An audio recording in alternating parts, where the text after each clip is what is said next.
Mall सत्य लायब्ररीमध्ये रामदास वाडेकर. बाप आणि लेकाचं नातं हे किती दृढ असतं हे सातत्यानं आपण पाहत असतो.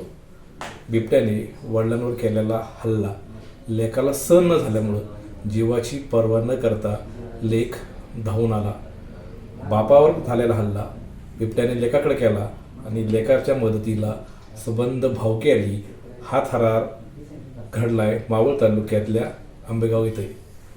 राजीवडे याच्या बाबतीत त्याच्याकडनंच हा थरार आपण ऐकूयात. म्हणजे ऐकलं असेल, काल आंबेगावमध्ये बिबट्याचा वावर होता. तर आम्ही काल शेतावरती थोडक्यात काम करत होतो. थोडंसं शेतीचं काम चालू होतं. तर साधारणतः 9 वाजताच्या आसपासची घटना आहे. तर शिनगाववरून आमच्या गावाकडे आला होता बिबट्या.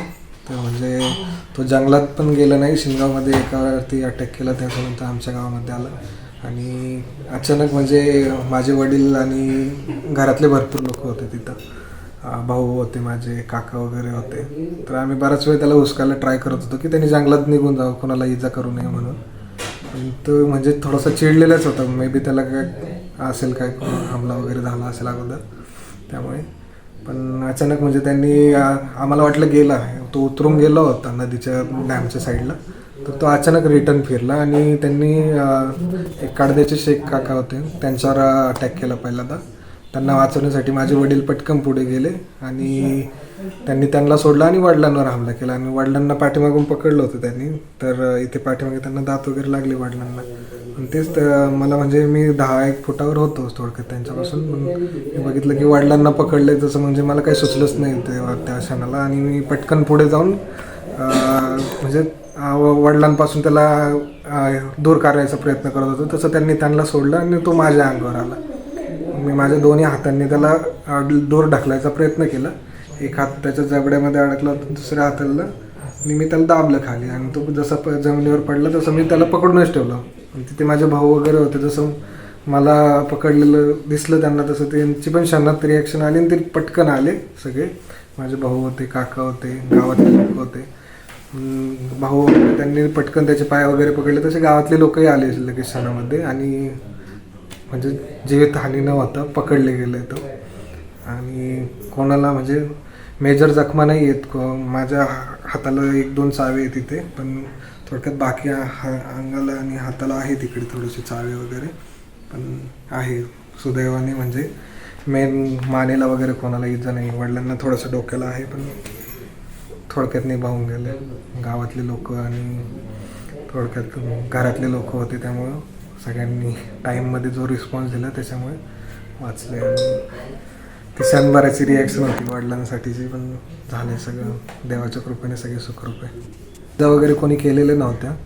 पकडता क्षणी काही झालं असेल तर माहीत नाही, कारण म्हणजे ते आम्हाला काही कळतच नव्हतं एवढ्या स्पीडमध्ये. म्हणजे ही 2-3 सेकंडची घटना आहे, एवढ्या सगळे 4-5 लोकांची इजा.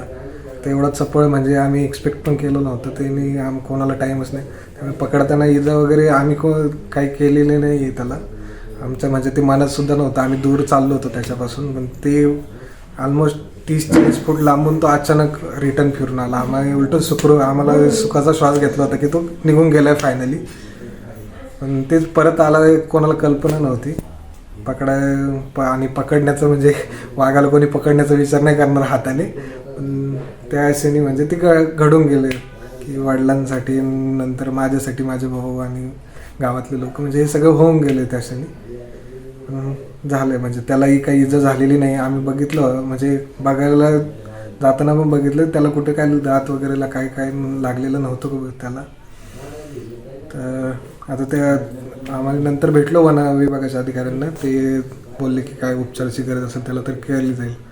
आम्ही पण म्हणजे आनंदी हो की त्यालाही इजा न होता तो पकडला गेला. आणि आम्हालाही कोणालाही तीव्र अशी गंभीर अशा मोठ्या जखमा नाही आहेत, म्हणजे मेजर पार्ट्सला की कोणाच्या पोटावरती किंवा मानेवरती असं काही नाही आहे. हातापायाच्या जखमा म्हणजे त्या 2 आठवड्यात बरं होऊन जाईल. पण तेवढं सुखरूप आहे आम्ही पण.